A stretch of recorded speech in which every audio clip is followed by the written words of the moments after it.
St. Lawrence Seaway is one of Canada's longest-standing shipping routes. Every type of cargo imaginable has traversed these waterways at one time or another. Today, the waterway is also used recreationally and plays host to hundreds of visitors who stay in cottages and liveaboards as they enjoy the warm water and take in the beautiful sights.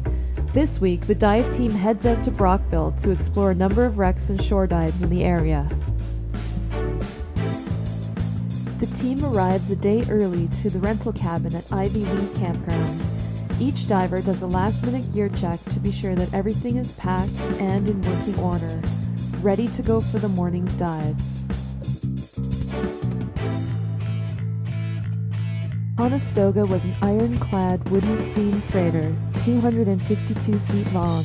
It is truly an artificial reef with its peeling iron hull providing safety to the rock bass who congregate within its hidden spaces.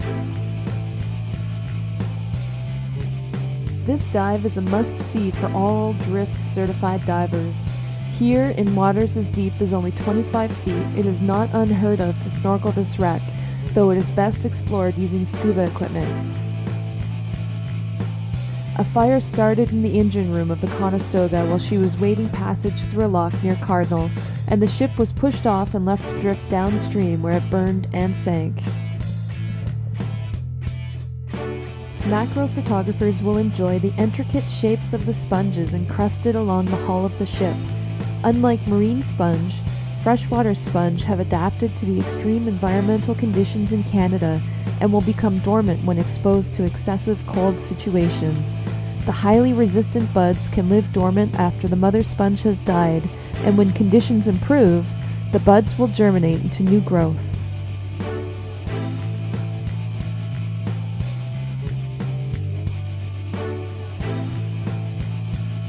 The Seaway itself is a host to a multitude of freshwater species, like this freshwater drum.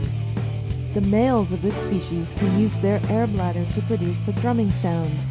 These fish have strong teeth and have been known to feed on zebra mussels.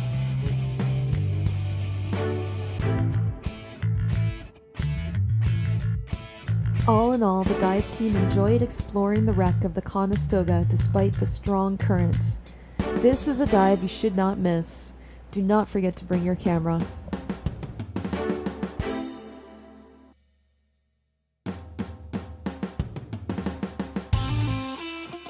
After a relaxing night in the cabin, the dive team is off for a day of deep dives in the St. Lawrence. Our boat sets out from Thousand Islands docks in Rockport, Ontario. The team eagerly discuss the dive itinerary for the day. We'll be seeing two popular and very different wrecks. Soon, the Osprey is loaded up, and Captain Wayne does a final check on the engines before the team is off. Our destination is the wreck of the Keystorm.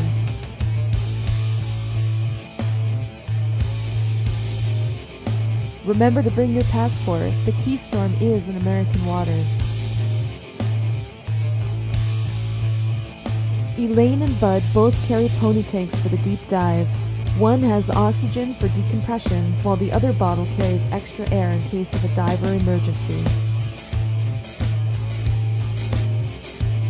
The Keystorm was a 258-foot-long cargo steamer. On a foggy October 12, 1912, on her way to Montreal, she struck an island shoal.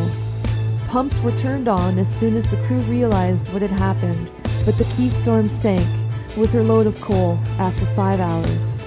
The stern sits at 120 feet, while the bow lies at the side of the shoal in only 25 feet of water.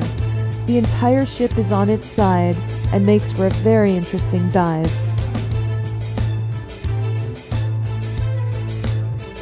Here, Bud leads the way to the propeller at the stern.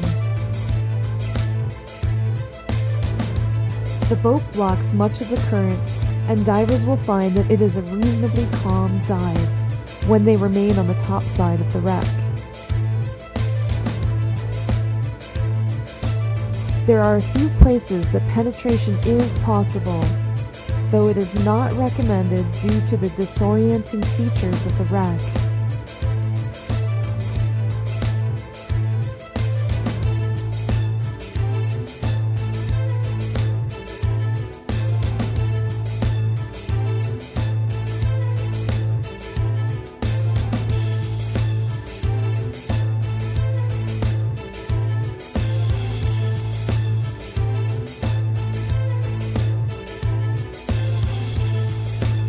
the angle of the boat makes a wonderful backdrop for photography. And both Jimmy and Elaine have brought their underwater camera systems to capture the essence of the wreck.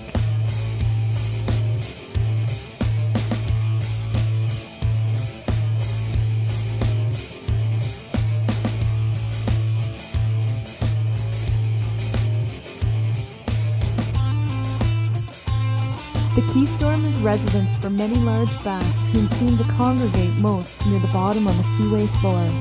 This wreck is considered an advanced dive due to its maximum depth of 120 feet, but a novice diver may be welcome to explore the shallower section as long as they're careful to monitor their descent.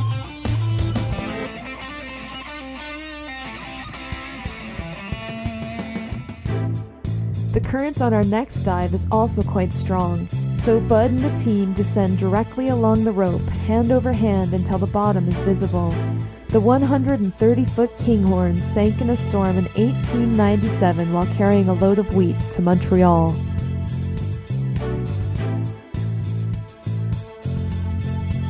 Much of her wooden hull has eroded over time, leaving an excellent training ground for wreck penetration instruction.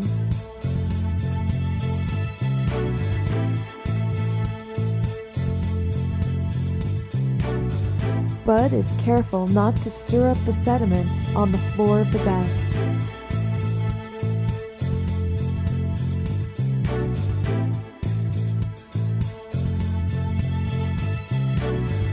In the dark corners, we can see more of the familiar rock bass, easily distinguished by their red eyes and love of small, dark spaces.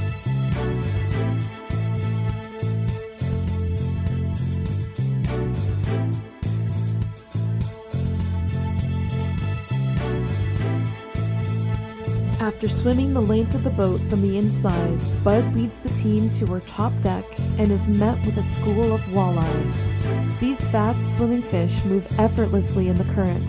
When the sunlight catches them, the walleye have a pretty green shimmer to them with white fin tips. These fish have large eyes and are capable hunters, even at night when they search for fish, leeches, crustaceans, mollusks, and frogs.